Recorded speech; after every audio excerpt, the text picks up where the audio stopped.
Hello, and welcome to A Slice of Pie, the weekly news-ish show that we do on this channel. And hopefully, I have mastered the green screen at this point. But now, if only I can master staring at the camera properly. Because I have a tendency to veer to the side and actually look at the monitor. So this week, what we got going on? Well, I've actually been mid-recording of a vlog. I would go out and skateboard today, and I might get some time to do so. But right now, unfortunately, it is pouring. And because it's pouring, well, I can't skate.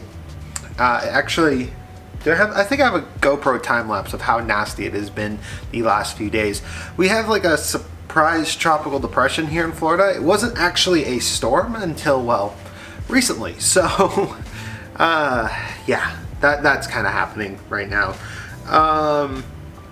Also, as you guys may know, tomorrow we're going to be making a game live yet again. This time we're going to be focusing on combat and animation. We got the bones in there last week, and this week I actually have a pre-show plan for you guys where we are actually going to show some art and stuff being developed that's going to make it into the game, but isn't necessarily something that I'd really want to take time out of. I've got like 3-ish hours of just drawing things, and that is, well, it's not as interesting, in my opinion, to do live. So that art is actually going to be present on the channel 30 minutes before the actual live stream. In fact, we're going to do the premiere function, so it's going to be like a live stream. I'm going to be watching with you guys as that video goes live. It's going to be pretty nice. I keep bumping this light. And yeah, I'm looking forward to it. So, all right, let's go into the game news because we have a couple of longer stories this time around.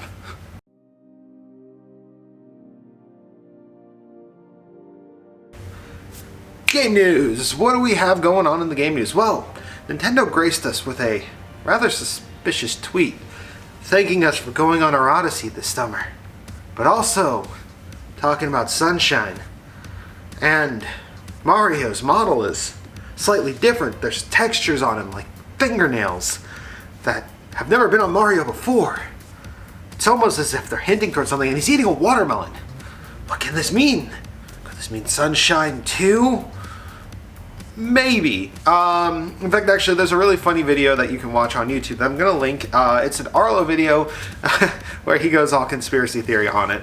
That being said, this could actually be a hint towards Mario Sunshine 2 eventually coming. I actually didn't make a video about it, but while playing Odyssey, I noticed a couple of the enemies that you could possess actually had very similar functions to that of Flood, and I was actually going to talk about how a Sunshine or Sunshine addition to the game was very much possible in that exact physics engine. So the idea of having a second Mario Sunshine or even a remake of the existing first one using Odyssey's engine is actually very much a possibility and something that I believed was coming since I played Odyssey in the first place. PlayStation 5 dev kits have been leaked and they look really bizarre. There's something about this design, there's a reason for it. You don't really make something that looks like this if you don't have an intended use for its bizarre shape. That being said, the towering sides could be to fit a full GPU for development purposes inside of it, instead of using the APU that may or may not actually exist yet. Since we haven't really seen Navi APUs from AMD yet, I would suspect that this is sort of a compromise to allow them to start development, but not necessarily the whole story. That being said, if this is the future PlayStation and it's just going to be a modified version of this existing dev kit, we could be looking at something interesting. I really wonder what the slits in the front are for. Is that just ventilation? If so, what are they overclocking these things to? Why in the world do they need that much cooling? It's gonna be interesting to say the least, but Sony has already started to try to take people down for revealing that this is the dev kit for the PlayStation 5. Indie World was a bit cheesy. It happened Tuesday last week, and it wasn't bad. I'm not going to say that it was a bad showing. In fact, it was actually a very enjoyable show. It ended with Ori in the Blind Forest, which was a Microsoft, I think, co-developed or funded game. So the fact that it's on the Switch at all is amazing. But there was a game in there. It was called Skater XL, and I was like, oh my god, this looks like the Skate sequel we have always wanted. Little bits and details of that game that I appreciate is that no trick ever looks 100% the same. And that's awesome. Like, if you skate, you know that like you never really do a trick exactly the same way every time. So I'm looking forward to it. I'm probably going to play it, and if it's really cool, maybe on the channel. We'll find out. Witcher is coming out October 15th. It does look like the game, in order to run on the Switch, has actually lowered its texture detail considerably and actually went with a slightly more stylized look. Doesn't look as bad as it did in the first reveal trailer, but it doesn't look amazing, to say the least.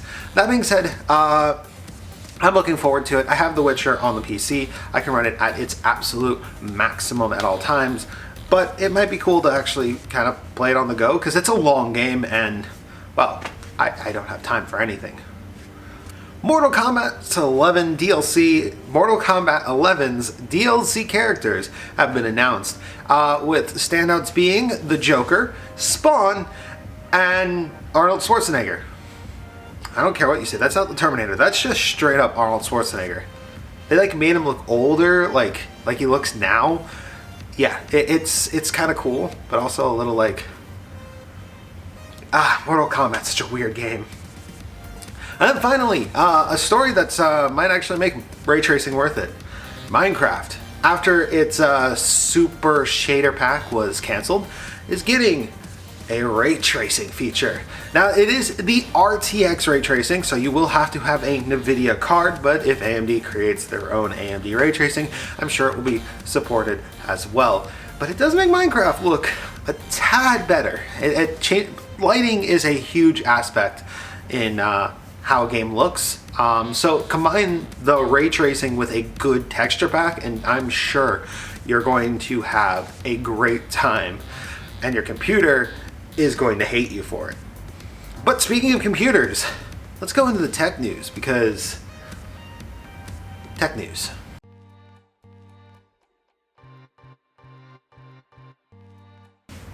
Intel is still going to be on the 14nm process for Comet Lake, and they're going to make you switch motherboards. What joy. Supposedly there's actually a new pin and a new socket type that will go into the new generation. And that extra power is how Intel is going to actually increase the speed of their 14nm node. They're going to be shoving so much energy through that thing that it's gonna have to run faster. Yeah. If I'm being completely honest, like, it's cool and all that we're getting new Intel chips, but it sucks, because upgrading a motherboard just sucks.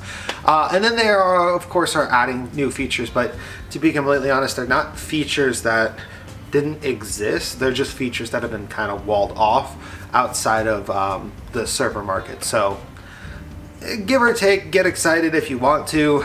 I mean, I personally I'm fine with what I've got, so I'm probably not gonna get excited for this, but yeah. AMD has dropped Crossfire support for the most part. The feature's kind of been dying for a while now. And to be completely honest, the fact that the RX 50, like the Navi GPUs, don't have it is not all that surprising. Vega's still capable of doing it, but as we move into Navi, I'm sure Crossfire is going to completely drop off. But it's not all bad news on the AMD front, because we actually got some news, well, more confirmation. We've had confirmation after confirmation on this, that AMD is dedicated to actually fight the 2080 and the 2080 Ti in the enthusiast market. AMD has gone on record recently saying that they are going to have Navi cards to fight those cards directly. which means very soon we're most likely going to see them. I did report last week that I think by Q4 we're going to see them, and I'm pretty sure of it now. Now Nvidia, because we pretty much do a circle every single episode about those, because those are the ones who are playing the game right now. Nvidia actually released a driver that increased performance significantly. This is actually kind of a big deal because generally speaking, when you make a driver, it's not a huge boost. It's like a couple frames here and there, but this time the boost actually does affect newer games quite a bit, and it's generally a net positive. That being said, older games do take a hit, mainly due to probably technology that's kind of redundant and outdated being replaced within the driver. So new games, good. Old games, meh. But generally speaking, a driver is a driver, and a good driver is a good thing. So yeah, but just make sure to install it now if you don't want GeForce Experience, because you were all forced to download GeForce Experience if you got it before that. So Nvidia had a little bit of a bug with that one. But Nvidia also is saying it's crazy to buy a card without ray tracing.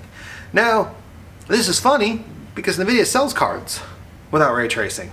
So they're saying their own 16 series aren't a good buy. Now, they did enable ray tracing, but realistically, this statement doesn't make much sense because it'd be crazy to buy any card below, I think, a 2070 Super without ray tracing, but at the same, or above without ray tracing.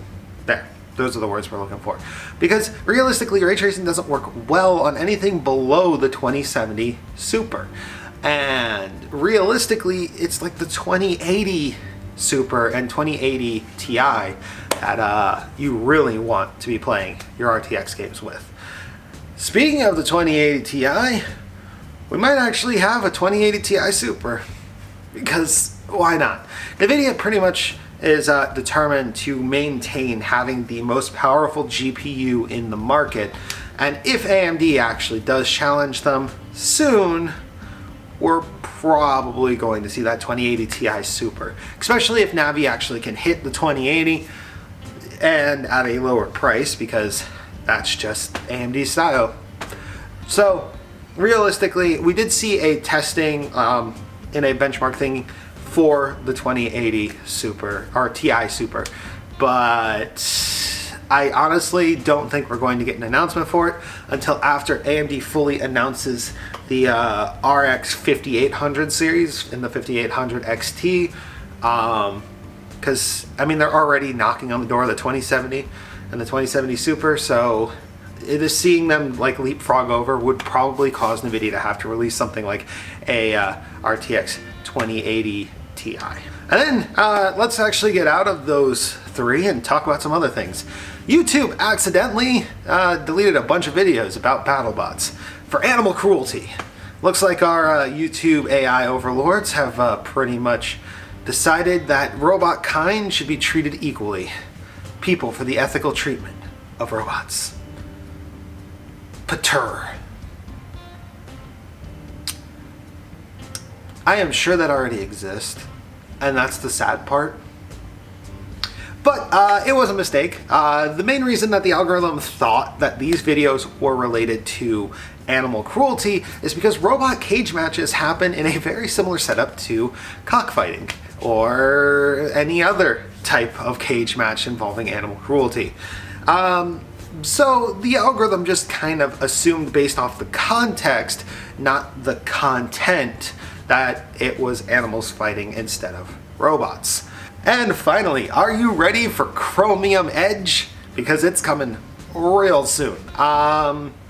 You could actually test it if you want. If you're in the Microsoft First program, I think it is, or something like that, you can actually test out Microsoft Edge Chromium Edition. We knew it was coming. It's just pretty much here. So yeah, that's pretty much it. There isn't really much more to talk about this week. So, I'll catch you next week. Thank you guys for watching. If you enjoyed watching this video, leave a like, comment, subscribe. We do this video once a week. And tomorrow, we're making a game live, which we also seem to be doing once a week. Strange. I'll see if I actually can come up with a time for the next episode of that. So, yeah. Thank you guys for watching. Wolfie, out.